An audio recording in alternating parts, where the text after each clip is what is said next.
성도 여러분 안녕하십니까? 오늘은 사순절 5번째 주일이 되는 아침입니다.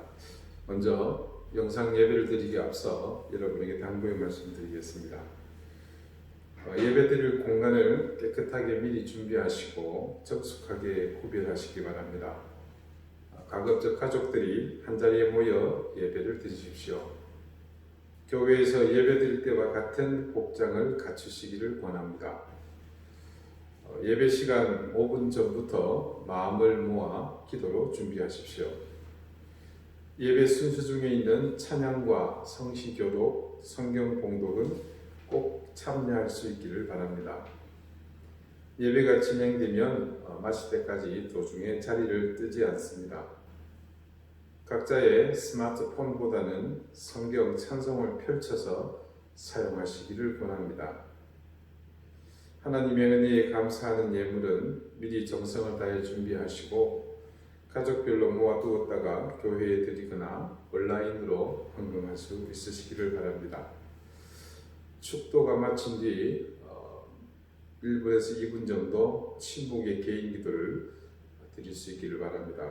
아울러 이 코로나19 사태로 어려움을 겪는 이웃과 특별히 우리 교회들을 위해서 함께 기도해 주십시오. 이제 다 함께 우리의 마음과 정성을 다해 사순절 5번째 주일 예배를 하나님 앞에 드리겠습니다.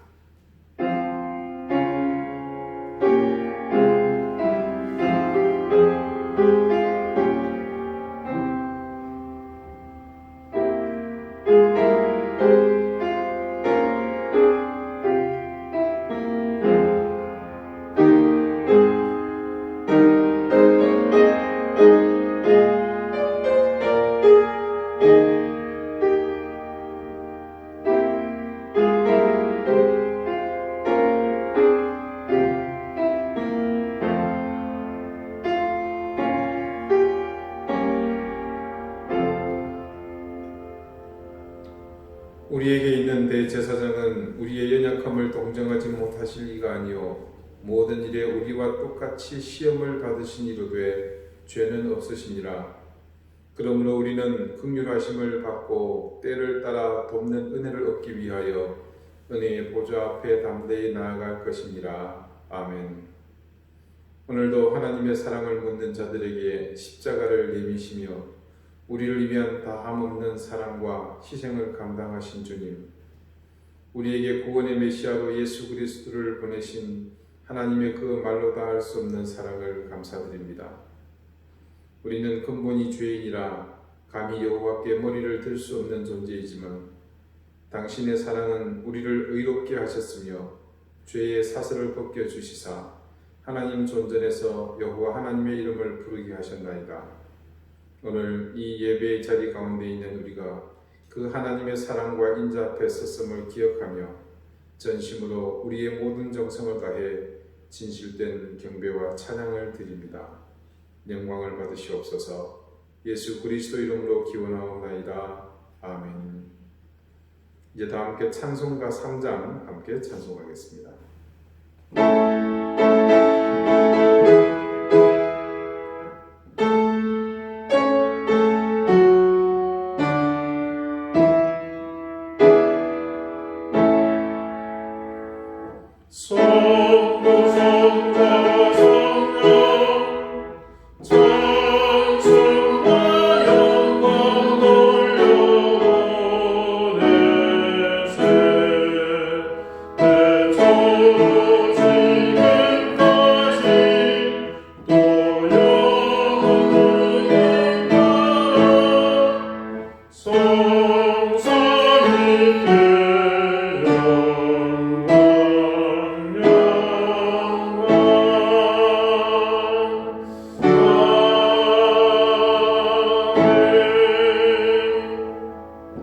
이제 다 함께 참여의 기도를 드리겠습니다. 한없는 인자와 자비를 우리에게 베푸시는 은혜로우신 주님, 이 시간 우리가 하나님의 전에 머리 숙여 우리의 죄와 허물을 고백합니다. 하나님의 자녀로 거듭난 우리는 하나님을 영화롭게 하며 영광을 돌리는 삶을 살아야 하지만 우리의 삶은 전혀 그렇지 못했습니다. 하나님께 찬양을 드리는 우리의 입술로 함부로 말하며 거짓을 말하고 정죄와 비난을 일삼았습니다. 우리의 행동은 너무나 무분별했으며 모든 걸음마다 하나님의 영광을 가리는 삶이었습니다. 십자가를 통해 우리는 값없이 구원을 받았고 고단한 이 인생길 가운데서도 주님께 받은 은혜는 이미 차고 넘쳤지만 우리는 이런 은혜에 감사하기보다 오히려 나의 결핍에 집착하며 불평과 원망으로 살았습니다. 주님, 저희가 너무나 어리석었습니다. 하나님이 살아계셔서 지금 이 순간도 우리를 지켜보고 계시며 우리를 인도하심을 깨닫지 못하고 원망과 불평과 죄의 삶을 살았습니다. 주여, 어리석고 미련하게 살아온 우리의 이 모든 삶을 회개하오니 우리의 죄와 허물을 용서하여 주옵소서. 이제는 하나님과 나만이 아는 죄를 생각하며 계속해서 침묵 가운데 참회의 기도를 드립니다.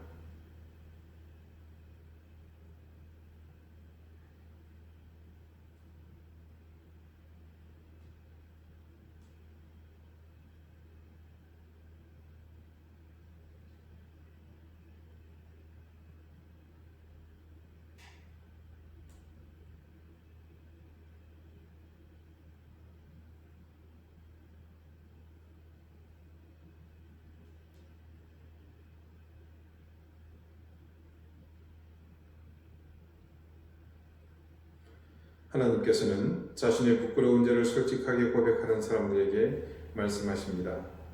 너희는 여호와를 만날 만한 때에 찾으라. 가까이 계실 때에 그를 부르라. 악인은 그의 길을, 불의한 자는 그의 생각을 버리고 여호와께로 돌아오라.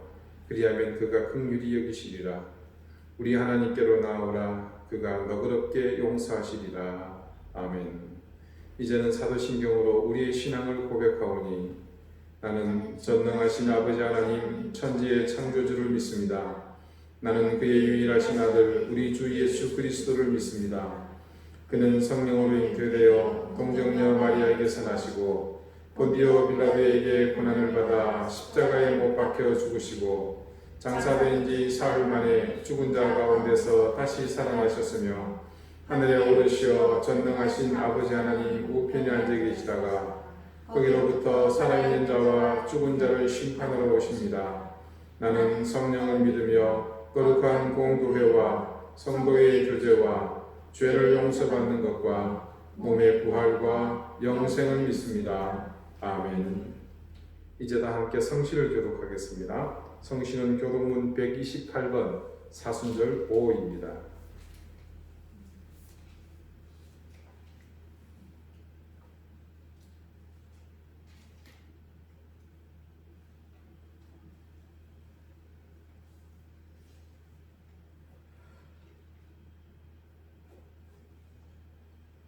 나의 영혼이 잠잠히 하나님만 바라며 나의 구원이 그에게서 나오는도다. 오직 그만이 나의 반석이시요 나의 구원이시요 나의 요새이시니 내가 크게 흔들리지 아니하리로다.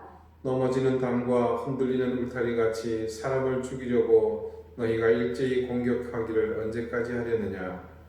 그들이 그를 그의 높은 자리에서 떨어뜨리기만 꾀하고 거짓을 즐겨하니 입으로는 축복이요 속으로는 저주로다. 나의 영혼아 잠잠히 하나님만 바라라. 무릇 나의 소망이 그로부터 나오는도다. 오직 그만이 나의 반석이시요 나의 구원이시요 나의 요새이시니 내가 흔들리지 아니하리로다. 나의 구원과 영광이 하나님께 있으며 내 힘의 반석과 피난처도 하나님께 있도다. 백성들아 시시로 그를 의지하고 그의 앞에 마음을 두어라. 하나님은 우리의 피난처시로다. 아멘. 다 같이 기도드리겠습니다. 자비로우신 아버지 앞에 이 시간 머리 숙여 함께 기도드립니다. 온 세상이 코로나 팬데믹으로 인해 유례없는 통제와 격리로 심한 고통을 겪고 있습니다. 주님께서 우리를 위해 십자가의 고난을 몸소 당하신 그 고난에 비할 바 아니나 개인의 자유가 제한되고 지금껏 누려왔던 것들에 대해 통제받음으로 사람들의 마음에는 불안과 함께 분노가 일어나고 있습니다. 악한 영들이 이런 연약해진 우리의 심령을 지배하지 않도록 주님 저희를 지켜 주시옵소서. 악한 생각과 하나님을 대적하는 세력들이 이 어둠을 틈타지 않게 하시고 오로지 하나님의 살아계심이 이 사태를 통해 더욱 굳건히 각인되는 그런 시간들이 되게 해 주시옵소서. 세상의 문명은 점점 더 하나님의 자리를 넘보고 인간 스스로의 한계를 무너뜨리려는 시도를 반복해 왔습니다. 그러나 오늘 우리가 피부로 느끼는 현실처럼 눈에 보이지 않는 미션 바이러스 앞에서 발견한 이 무기력과 무능함이 우리의 본질임을 모든 사람들이 깨닫게 해 주십시오. 주님, 우리의 예배 자리가 위협을 받고 있습니다. 그것은 권력도 사탄도 아닌 우리 스스로가 자신의 소견을 굽히지 않음으로 발생한 불협과 아집에 의한 것입니다. 주님께서는 자신의 자리를 비우시고 인생을 위해 죄인된 모습으로 오셨는데 오늘 우리는 자신의 것을 수호해야 한다는 허망한 주장 때문에 자신뿐만 아니라 주변을 함께 고통으로 몰아가는 것을 당연시 하고 있습니다. 주님, 이 상황을 불쌍히 여겨 주옵소서. 이 시간들을 주님의 권능으로 지배해 주시옵소서. 그래서 인간의 무지함과 오만함이 이 사태의 중심에 서지 않게 해 주시옵소서. 오늘 우리가 주님의 고난의 길을 함께 걷는 사순절 5번째 주일 예배를 드립니다. 사회적 거리두기의 가치가 결코 예배의 당위성을 넘볼 수 없음을 우리는 잘 알고 있습니다. 그러나 우리가 이렇게 선택한 것이 선한 의지의 바탕을 두었음을 기억하며 끊임없이 분열을 조장하는 세력의 부추김에 부안해동하지 않고 우리의 중심을 바로 세우며 말씀을 통해 판단하고 선택하는 지혜를 주시옵소서. 지금 우리의 예배 환경이 자유롭지 못하고 예배당이 아닌 지금 이곳에서 주님을 바라보지만 우리의 마음과 주님을 향한 중심이 흐트러지지 않고 온전히 우리의 시선을 예배를 받으시는 하나님을 향해 고정되게 하시고 그래서 이 시간이 간절함과 사모함으로 더 큰 은혜의 장이 되게 하옵소서. 이 거룩한 예배 가운데 성령님 역사하여 주시옵소서. 우리를 다스리시고 우리의 심령을 가난하게 하시고 또한 겸손하고 겸비하게 하여 주셔서 우리의 더러운 욕망으로 하나님을 바라보지 않게 하시며 우리의 불의한 삶을 회개하지 않고 교만한 우리의 의지와 또한 버리지 못하는 아집으로 예배드리지 않게 해 주시옵소서. 죄인된 우리를 만나주시는 이 은혜의 예배로 우리가 주님을 향해 더 진실한 헌신을 다짐하게 하시고 온전히 엎드려 주의 영광을 바라보는 시간 되게 해 주십시오. 주님, 이 시간 드리는 이 예배를 통해 상하고 찢긴 심령들이 회복되고 싸매어지는 은혜가 있게 하여 주시옵소서. 죄와 사망의 권세에 얽매인 심령들이 자유를 얻는 귀한 시간 되게 해 주시옵소서. 예배당으로 나올 수 없는 우리의 형편을 주님 헤아려 주십시오. 어느 곳에 있던 우리가 드리는 경배와 찬양 가운데 주님 역사해 주시옵고 특별히 질고로 고통받는 우리 교우들을 붙잡아 주셔서 하나님 주시는 은혜와 회복의 은총을 덧입혀 주시옵소서. 특별히 하나님 박상인 원장님을 기억해 주십시오. 주님께서 사랑하는 아들에게 치유의 손길로 은혜의 손길로 회복의 손길로 귀한 아들을 붙잡아 주셔서 그 침상에 하나님께서 치료의 빛을 발하여 주시옵소서. 깊은 절망과 좌절 가운데 있는 인생에게는 소망의 빛으로 그 길을 비춰주시옵소서. 치유와 회복, 위로와 소망이 그래서 이 예배 가운데 넘치게 하시며 이 예배를 통해 그 모든 것이 치유되고 회복되어지고 새로워지는 은혜가 있게 하여 주시옵소서. 우리가 드리는 기도와 찬송을 기쁘게 받으시고 영광을 받아 주시옵소서. 예수 그리스도 이름으로 기도드리옵나이다. 아멘.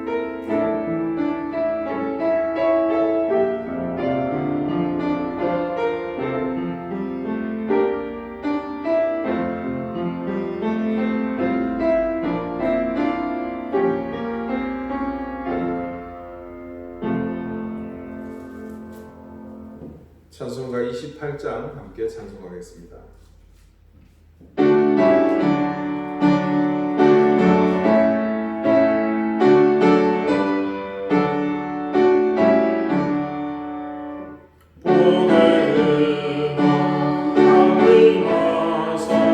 찬송하게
말씀은요, 룻기 1장 11절에서 14절까지의 말씀입니다. 구약 402페이지입니다.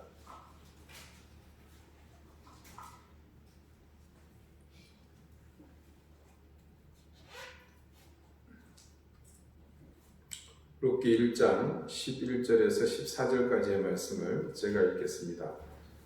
이제 다 같이 하나님의 음성을 들으시기를 바랍니다. 나오미가 이르되 내 딸들아 돌아가라. 너희가 어찌 나와 함께 가리느냐. 내 태중에 너희의 남편들 아들들이 아직 있느냐. 내 딸들아 되돌아가라. 나는 늙었으니 남편을 두지 못할지라.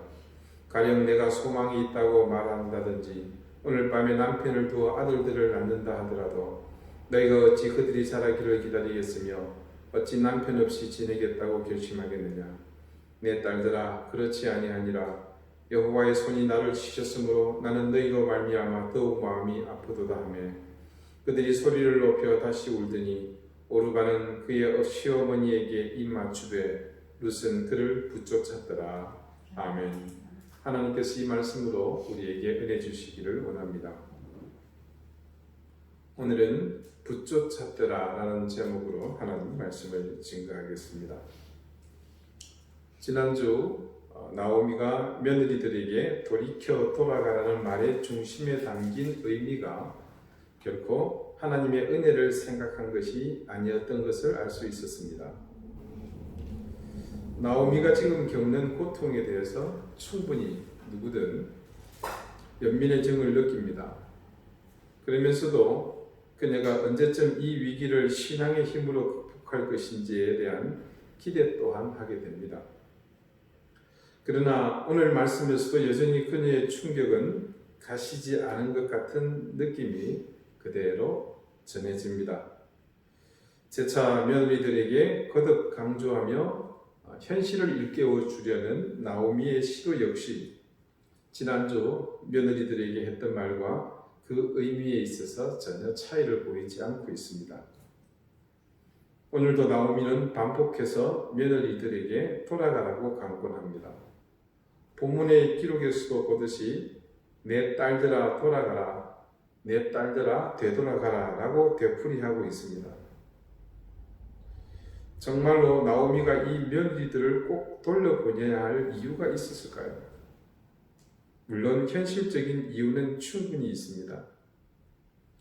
창세기 38장 11절에 기록된 말씀입니다. 유다가 그의 며느리 다말에게 이르되 수절하고 네 아버지 집에 있어 내 아들 셀라가 장성하기를 기다리라 하니 셀라도 그 형들 같이 죽을까 염려함이라. 다말이 가서 그의 아버지 집에 있으니라. 야곱의 12아들 중 하나인 유다의 이야기입니다. 여기 유다는 이 나오미의 첫 조상인 유다 지파의 이름이 되는 그 유다입니다. 물론 지금의 모든 유대인들의 첫 조상이 바로 이 유다이기도 합니다. 이 시기는 야곱의 아들들이 아버지 야곱이 애지중지하던 아들, 그들에게는 미운 아들이었죠. 그 요셉을 미디안 상인들에게 노예로 팔아버리고 아버지에게는 들짐승에게 찢겨 죽었노라고 거짓으로 고한 그 다음에 일어난 일입니다. 추측하기는 유다가 자신이 주창하여 요셉을 팔아버리고 아버지의 마음을 아프게 한 것에 대한 죄책감으로 집을 나왔던 것으로 추측이 됩니다. 그가 외지에서 아들 셋을 낳았는데 첫째 아들 엘과 둘째 아들 오난이 죽고 맙니다. 첫째 아들이 악해서 하나님이 그를 쳤다 말씀은 그렇게 증거합니다. 그 첫 아들 엘은 다말이라는 여인과 결혼했습니다. 자, 이 첫 아들 엘이 죽고 나니까 이 다말이 쫄지에 남편을 잃고 과부가 됩니다. 그러자 유다는 지체 없이 둘째 아들 오난에게 죽은 형을 대신해서 형수인 그 다말을 아내로 삼으라고 명합니다. 둘째 오난은 아버지의 그런 명령을 거부합니다. 그러자 하나님이 그 오난의 행동을 악하게 보시고 그 또한 목숨을 거두십니다. 말씀은 그냥 팩트를 기록하고 있습니다만 그 행간을 보자면 이 집안에 닥친 우환은 정말 큰 근심거리였습니다. 졸지에 장성한 아들이 둘이나 죽지 않았습니까? 자, 그것도 하나님의 징계로 인해서 징벌을 받아 죽었습니다. 결코 가볍게 볼 일이 아닙니다. 그런데 거듭되는 이 우환 가운데서도 중요한 한 가지가 계속되는 것을 볼 수 있습니다. 그것은 남겨진 혼자된 며느리 다말을 재혼시키는 일입니다. 그래서 남아있는 어린 셋째를 다시 다말에게 남편으로 주고자 합니다. 하지만 그 아들, 셋째 아들은 너무 어립니다. 그래서 오늘 말씀과 같이 유다는 며느리 다말에게 수절하고 친정에 가 있으라고 말합니다. 셀라가 장성해서 다말과 가정을 꾸릴 수 있을 때까지 기다리는 그 시간을 배려한 것이죠. 이것이 이스라엘의 풍습입니다. 그 실체는 바로 형사 취수제입니다. 오늘 나오미가 결정적으로 며느리들에게 이렇게 말할 수밖에 없는 상황적 이유가 바로 이것입니다. 죽은 남편의 형제들이 과부가 된 여인을 아내로 삼아야 할 의무 때문입니다. 형사 취수의 이유는 죽은 형제의 가계가 끊이지 않도록 하는 데 있었던 것으로 보입니다.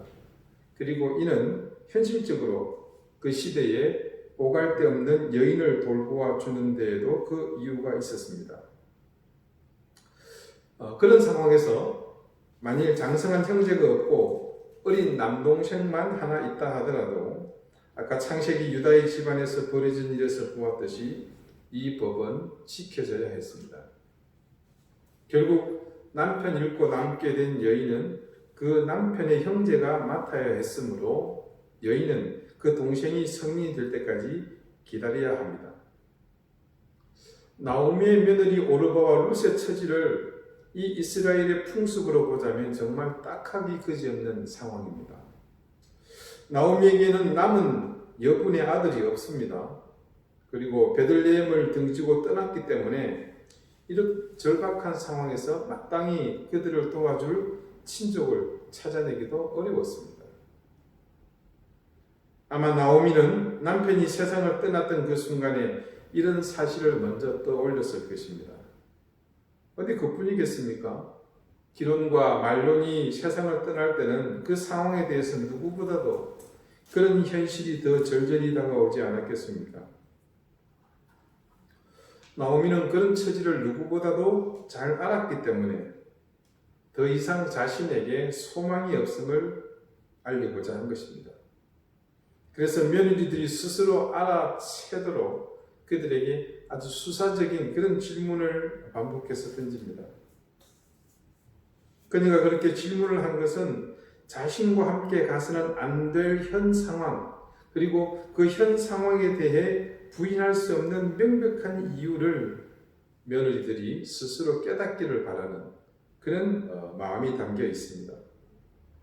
그리고 또한 자신이 지금 느끼고 있는 이 절망을 며느리들도 현실적으로 깨닫기를 바라는 그런 길에도 함께 있었습니다. 첫 번째 질문입니다. 어찌 나와 함께 가려느냐? 오르바와 룻이 어머니 나오미가 가게 될 베들레헴에서는 현실적으로 너희가 재혼할 기회가 없다는 뜻입니다. 그리고 두 번째, 내 태중에 너희의 남편들 아들들이 아직 있느냐? 두 번째 던진 질문은 더 현실성이 없습니다. 나오미만 바라고 산다고 하더라도 나오미가 다시 결혼해서 자녀를 낳을 수 없는 나이이니 오르바와 룻에게 남편을 만들어줄 수 없다는 의미입니다. 이런 말을 하고 있는 나오미의 심중이 얼마만큼 쓰리고 또 아팠겠습니까? 그녀가 무심코 던지는 말 속에서 이 나오미에게 느껴지는 하나님은 결코 사랑의 하나님이 아니었습니다. 그녀가 기억하는 하나님은 진노를 쏟아부으시는 심판자일 뿐입니다.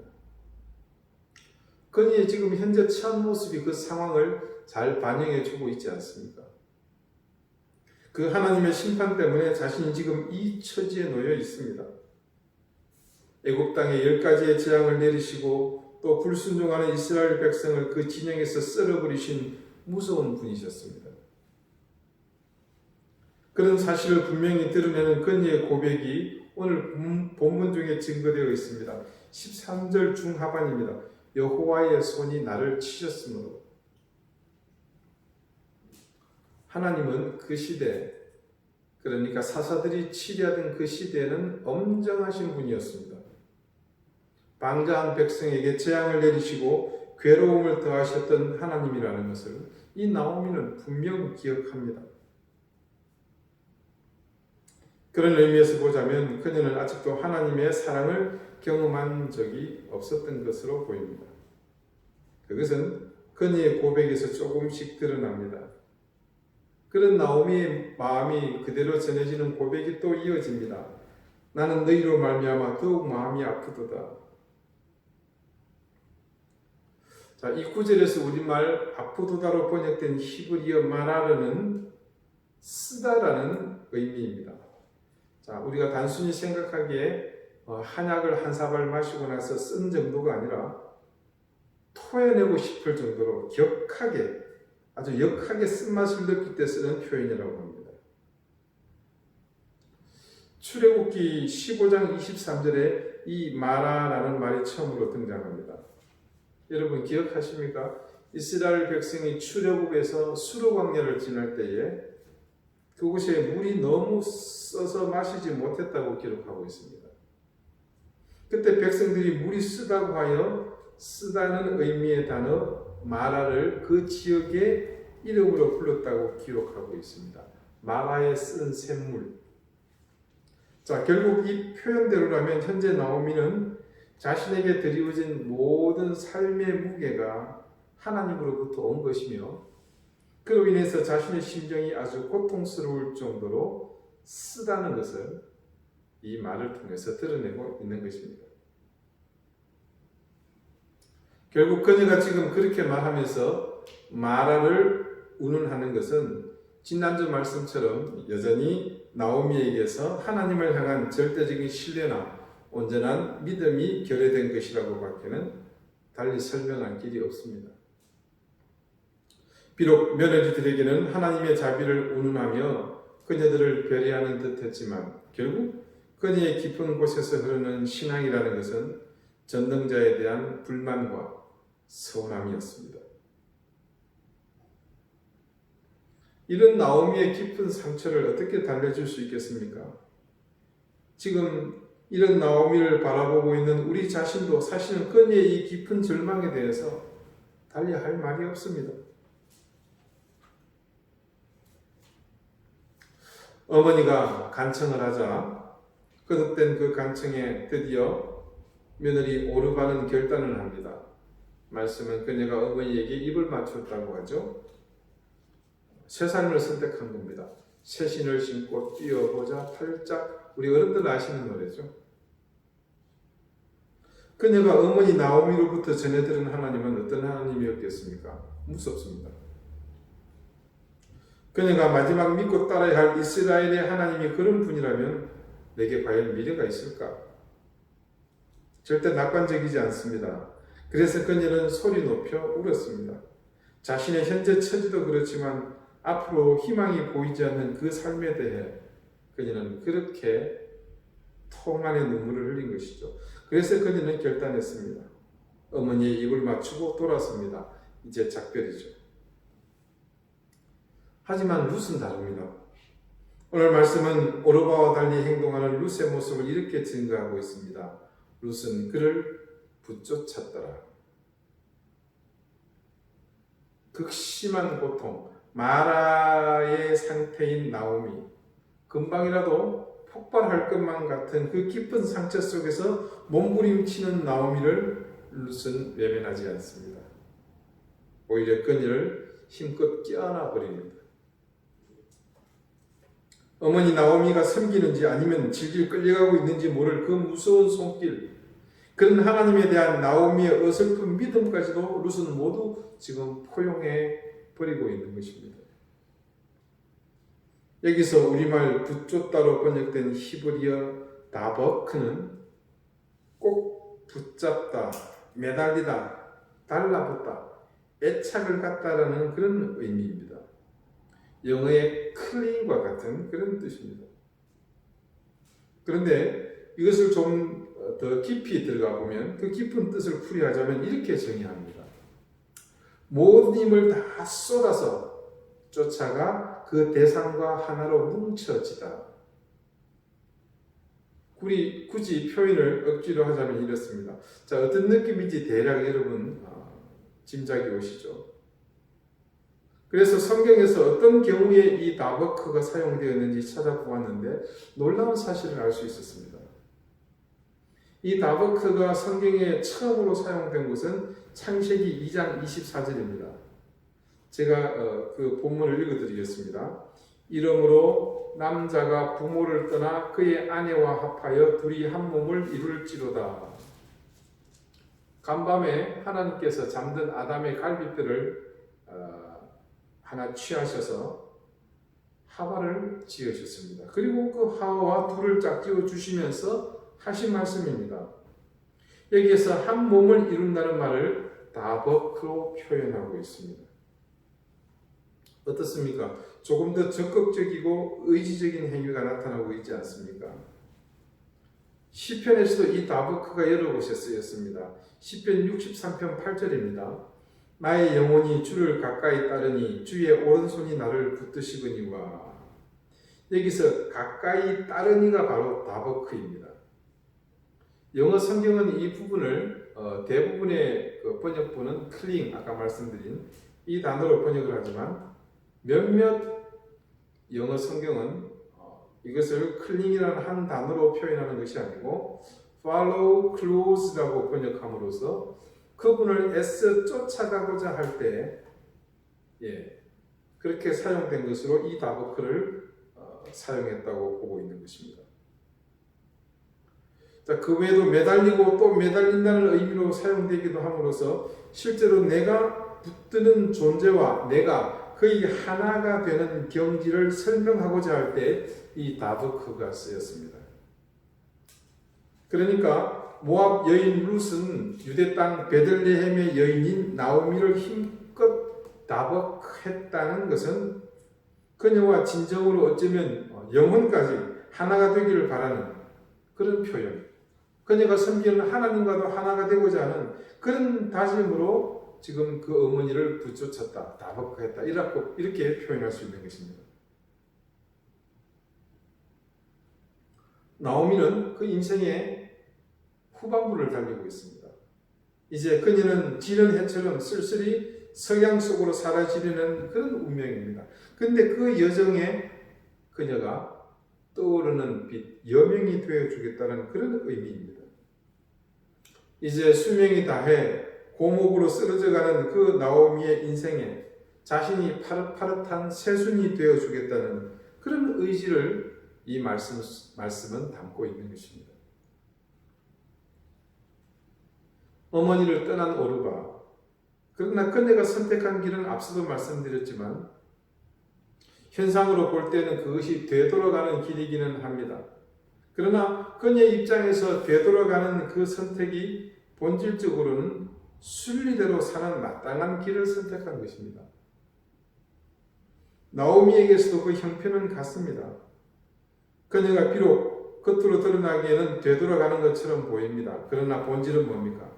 그녀 역시 자신의 고향, 친족으로 돌아가는 순리에 따라 그 길을 가고 있는 것입니다. 오르바도 나오미도 각자의 눈에 보기에 좋은 선택으로 돌아감에 충실했을 뿐입니다. 그 두 여인은 순리를 선택한 것이죠. 그런 반면 또 다른 여인 룻의 선택은 앞서 나오미와 오르바가 선택한 그 길과 달랐습니다. 그녀의 선택은 세상의 눈에 보이는 순리대로 사는 것이 아니었습니다. 그녀의 길은 순리를 거꾸로 가는 역행입니다. 물길을 거슬러 올라가는 것이고 태풍을 등지고 걷는 것이 아니라 그 강풍을 맞서서 앞으로 나아가는 길입니다. 룻은 분명 알고 있습니다. 자신 앞에 기다리고 있는 미래가 어떤 모습인지 말입니다. 그리고 그 사실에 대해서 어머니 나오미가 구체적으로 열거하지는 않았지만 그 삶에 대한 분명한 본질을 이미 들었고, 그리고 그녀들에게 선택이 아니라 강권적으로 반복하여 지시한 일이기도 합니다. 그럼에도 불구하고 왜 룻은 그 길을 선택한 것일까요? 무엇이 그녀를 순리대로 살지 못하게 만든 것일까요? 그녀를 고생문이 활짝 열린 그 가시밭길로 이끈 힘은 도대체 무엇일까요? 우리는 이제 매주일 룻의 걸음이 의미하는 그 중심을 보게 될 것입니다. 그리고 그녀를 이끄는 이 강력한 힘의 주체가 누구인지, 그리고 무엇인지를 찾아가게 될 것입니다. 그런데 분명한 것은 그녀는 지금 나오미와 동행하는 그 길을 선택한 것이 아닙니다. 룻은 보장되지 않은 미래, 전혀 낯선 곳을 향해 어머니 나오미와 함께 하기로 사실은 헌신한 것입니다. 그러기 위해서 룻은 세상의 순리를 거스르는 역행을 선택했습니다. 그녀는 나오미와 오르바가 현상적으로만, 겉으로만 돌이켜 되돌아가고 있는 길과 달리 실제로 돌이켜서 돌아가고 있었던 것입니다. 그녀의 인생을 이끄는 힘은 세상의 순리도 또 안목으로 보아 좋은 곳을 선택해서 가는 그런 이성적, 합리적 판단이 아니었습니다. 그래서 오늘 룻이 보여준 헌신은 우리 그리스도인들이 살아가야 할 인생의 이정표가 되고 있는 것입니다. 어느 시대를 막론하고 세태를 거스르고 그 시대의 사조를 역행하는 용기가 반드시 필요했었습니다. 그래서 그때마다 세상의 물살에 맞서서 하나님의 나라를 향해 걸어가는 그 결단으로 살아왔던 사람들이 있었습니다. 그들은 시대의 양심이었고 무엇보다도 그리스도의 제자의 삶을 사는 그런 신실한 그리스도인들이었습니다. 그들은 주저함 없이 쇠퇴에 휩쓸리지 않고 다벅했습니다. 그렇게 세상과 동떨어져서 사람들에게서 떨어져서 그리스도에게 다벅할 때 하나님은 결코 그들을 버려두시지 않으셨습니다. 그렇게 제자의 삶을 살기 위해 세상의 길에 서지 않고 주님께 다벅했던 사람들이 지금 우리 가운데 잊혀지지 않고 생생하게 살아서 우리 인생의 이정표가 되어주며 우리 신앙의 좌표가 되었다는 것은 그들이 홀로 버려지는 그 길을 선택했지만 우리 주님께서 그들과 언제나 함께 하셨기 때문입니다. 여러분이 주님께 다벅하면 주님은 우리와 하나가 되어 주십니다. 그래서 우리는 거센 물결처럼 밀려오는 세태 속에서도 그 강력한 물살을 거슬러 이력 편주에서도 노를 저으며 당당하게 앞으로 나갈 수 있는 것입니다. 우리가 주님을 향해 다벅한다는 것은 곧 그분의 일부가 되는 것이기에 그 선의 힘과 나의 지식, 즉 내 능력으로 인생을 살리는 것이 아니라 주님의 능력을 힘입어 살겠다는 아주 지혜롭고 현명한 선택을 하는 것입니다.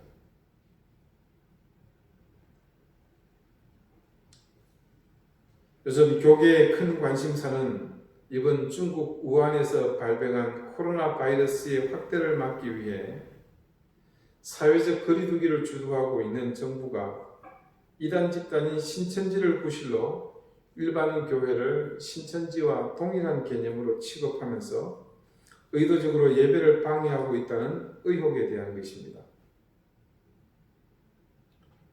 우리가 영상으로 예배를 드리는 것을 저는 이렇게 정의하고 싶습니다. 이것은 교회가 세상을 위한 배려이다. 우리가 예배를 교회 예배당이 아닌 가정에서 드려야 하는 어쩌면 영적으로 혹은 내적으로 불편함이 있으나 그것을 감안하고 예배당에 모이지 않는 것을 보여주는 것은 교회도 세상의 외형적 구성원으로서 그 역할을 적극적으로 하자는 것입니다. 이를 통해서 이 위협과 또 그로 인해 생긴 피해에 함께 아파하며 동참하고 있음을 보여주므로 보다 성숙하게 하나님의 사랑으로 이 사태를 대체하자는 것입니다. 저는 이번 사태에서 정부가 교회를 대상으로 강제력을 행하려고 한 시도는 정당하다고만 생각하지 않습니다. 보기에 따라서 상당히 불순한 의도로 생각할 수도 있습니다. 그래서 많은 교회와 그리스도인들이 교회를 향한 정부의 사회적 거리두기 요구를 교회에 대한 정부의 의도적인 혹은 표적을 두고 행하는 핍박이라는 주장이 설득력이 있다고 봅니다. 특히나 신천지와 비교해서 같은 집단으로 보는 것에 대해서는 분노를 금할 길이 없습니다. 그래서 저는 그런 정부의 시도에 대한 교회의 저항을 지지하는 편입니다. 그렇지만 이런 상황 속에도 불구하고 저는 이럴 때 우리의 교회들이 조금만 더 성숙하게 대처했으면 합니다. 비록 정부의 주장대로 그리고 세상이 바라보는 시각에서 객관적으로 판단할 때 온라인으로 예배를 드리는 것이 예방과 방제에 실효성이 떨어진다고 하십시다. 하지만 정부의 교계를 향한 불순한 의도가 있음에도 불구하고 우리가 감수하고 희생하는 것이, 그래서 이렇게 예배당이 아닌 각자의 처소에서 예배드리는 것이 이번 코로나 바이러스의 위협에 두려워하는 사람들에게 혹은 확진자와 그 가족에게 조금이나마 위로가 되고 또 그것이 교회를 향한 세상이 기대하는 역할이라면 그 이유만으로도 우리의 지금 결정은 충분하다고 봅니다. 이번 사태에 대해서 교회가 자기들만의 유익을 위해 소극적이지 않고 적극적으로 이 어려움에 동참하고 있다는 것을 보여줄 수 있다면 저는 그것이 더 타당하다고 생각합니다. 그런 의미에서 저는 우리의 이 선택이 바로 루시 나오미를 붙쫓았던 다버크와 같다고 생각합니다. 그래서 주님은 우리의 이런 중심을 보실 것이기에 분명 이 선택 가운데 우리와 함께 하실 것임을 저는 믿습니다. 예배당에서 드리는 예배에 비하여 절대 부족하지 않은 은혜를 주실 것이며 주님의 인도하심이 함께 하실 것을 저는 믿습니다. 사랑하는 여러분, 그러므로 우리의 모든 이 다버크에 응답하시는 주님이 계심을 여러분도 믿고 확신하심으로 우리의 모든 삶의 여정에 놓여진 이 다버크의 현장에서 언제나 믿음을 가지고 다버크 하시는 여러분이 되시기를 바랍니다. 우리의 그 선택, 우리가 다버크하는 그 길은 분명 주님이 우리와 함께 하시는 길이며 그 걸음은 주님이 이끄심을 따라가는 우리 인생에 선택할 수 있는 가장 지혜로운 선택이 될 것입니다. 기도드리시겠습니다. 오늘도 세상의 모든 시간과 상황에서 역사하시는 주님, 우리가 바로 보지 못하며 정확하게 듣지 못하여 주님의 부르심과 동행하심을 깨닫지 못하는 어리석은 인생으로 살지 않게 해 주십시오.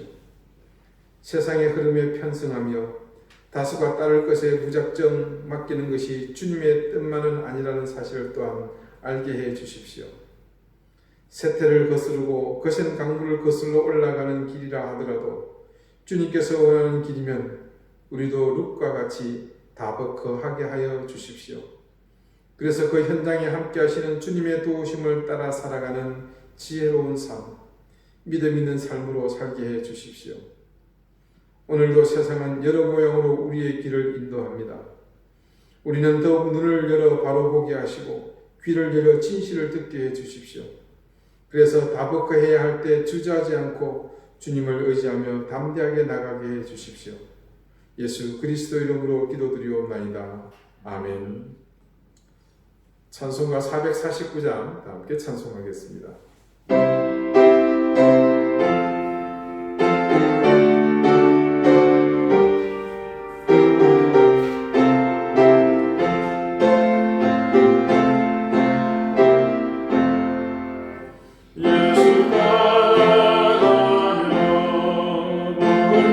순종하며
자비로우신 하나님, 우리에게 베푸신 은혜와 사랑을 감사드립니다. 우리의 사랑하는 가족과 또 내 호흡과 생명, 그리고 내가 거하며 먹고 마시는 그 모든 것이 하나님의 은혜이심을 이 시간 또한 저희는 마음 깊은 곳으로부터 고백합니다. 그리고 그 은혜와 그 사랑을 기억하며 잊지 않는 마음으로 하나님께서 주신 것을 정성껏 구별하여 하나님 앞에 드립니다. 주님 기쁘게 받으시고 드린 손길 위에 이 고백을 함께 받으심으로 그들의 가정과 생업과 사랑하는 자녀들에게 하늘의 신령한 복을 넘치게 더하시며 땅에 기름진 복을 더하여 주시옵소서. 감사드리며 예수 그리스도 이름으로 복을 기도드립니다. 아멘. 교회 소식 알려드리겠습니다. 지금 현재 사회적 거리두기에 대한 요구가 거세지고 있는 상황에서 앞으로도 지속적으로 이 영상 예배가 이어질 듯 합니다. 여러분 단톡방에 올라오는 공지를 주의해서 잘 살펴주시고 계속해서 여러분 간절히 기도해 주시기를 당부를 드리겠습니다. 또 여러분들께서도 개인적으로 바이러스 감염의 예방을 잘 하셔서 또 각별히 주의를 기울이셔서 여러분 스스로를 잘 지켜내시기를 바랍니다.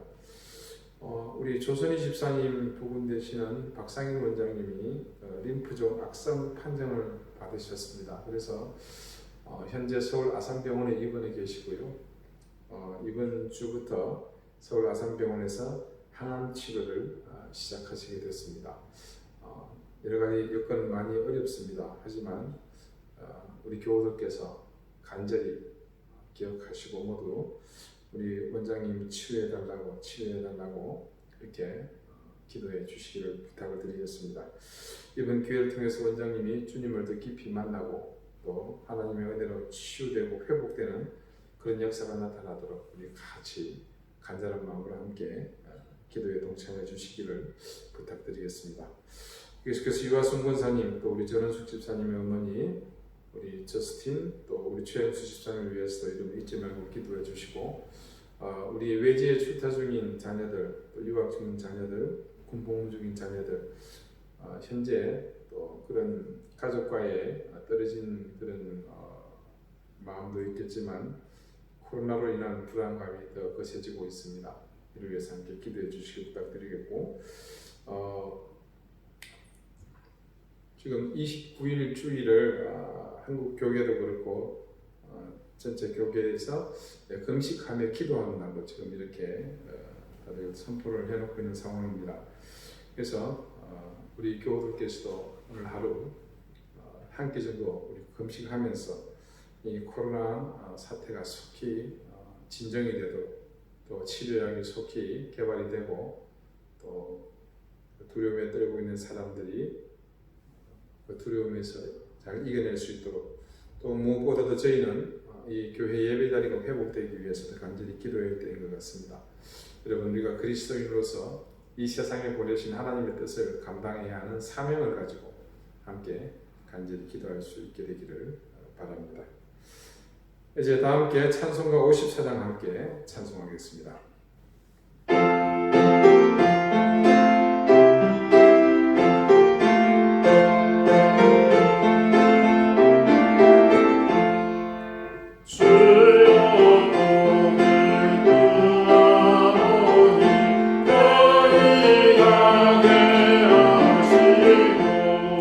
사랑과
이제는 예수 그리스도의 은혜와 하나님의 사랑과 성령의 교통하심이 세태와 또 세상을 쫓아가는 것이 아닌 하나님의 뜻과 하나님의 의지를 쫓아 그 세태를 거스르며 물결을 거슬러 올라간다 할지라도 다버커하기를 소망하는 우리 사랑하는 방주의 모든 성도들 머리 위에, 또한 코로나 팬데믹으로 온 세계가 염려하며 근심하며 고통하고 있는 그 현장들 위에 이제로부터 영원토록 항상 함께 하시기를 간절히 축원하옵나이다.